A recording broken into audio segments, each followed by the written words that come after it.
Boxing update mga tol, pambansang kamao Manny Pacquiao, puspusan na po ang training para sa darating na July 28. Makakalaban niya sa isang exhibition match si Rukio Anpo, 28 ang edad at lumalaban sa 70 kg kategory.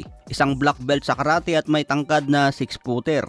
3 rounds 3 minutes ang laban mga tol at walang judge. So kung umabot ito sa 3 rounds na walang nangyaring knockout, parehas ideklarang panalo. Kaya abangan na lang natin kung sino ang babagsak. Kung maganda pa ang kondisyon ni Pacman, muling magbabalik ito sa professional laban kay Mario Barrios. Pumayag na po ang WBC na itaya ang titulo kay Pacman.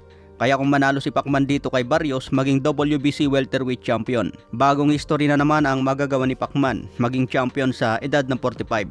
Kaya sana mga tol, maganda pa ang kondisyon ni Pacman para suwabe ang huling laban. Sa iba pang balita, WBO super lightweight champion na si Teofimo Lopez, sinabing nakanda umakyat sa 154 pounds laban kay Crawford. Kung papayag daw si Crawford sa hamon, hindi magdalawang isip si Lopez na akyatin ito sa junior middleweight. Pero sa ngayon, malabo mangyari ang hamon ni Lopez. May darating na laban pa si Crawford ngayong August 3. Balak agawin ang WBA belt kontra Israel Madrimov. Kung manalo si Crawford dito mga tol, plano niya ang unification fight kay Errol Spence at Sebastian Fundora. Kaya wala pa si Teofimo Lopez sa mga plano ni Crawford. Mas malaki ang tsansa ni Jaron Ennis na palagan ni Crawford. Ayon kay Ed Hearn, ito raw ang tinatarget niya para kay Ennis. Tumawag na raw si Turki Alarshi ng Saudi Arabia at interesado sa bakbakan ni Ennis at Crawford. Kaya dapat mga tol, focus na lang muna si Lopez kontra Pitbull Isaac Cruz, Devin Haney, Tang Davis at kay Jaron Ennis. Baka mahirapan pa si Lopez dito kay Ennis kung sakaling magtapat sa welterweight. Sa iba pang balita, undefeated knockout artist na si Beryl Ortiz, target naman si Errol Spence.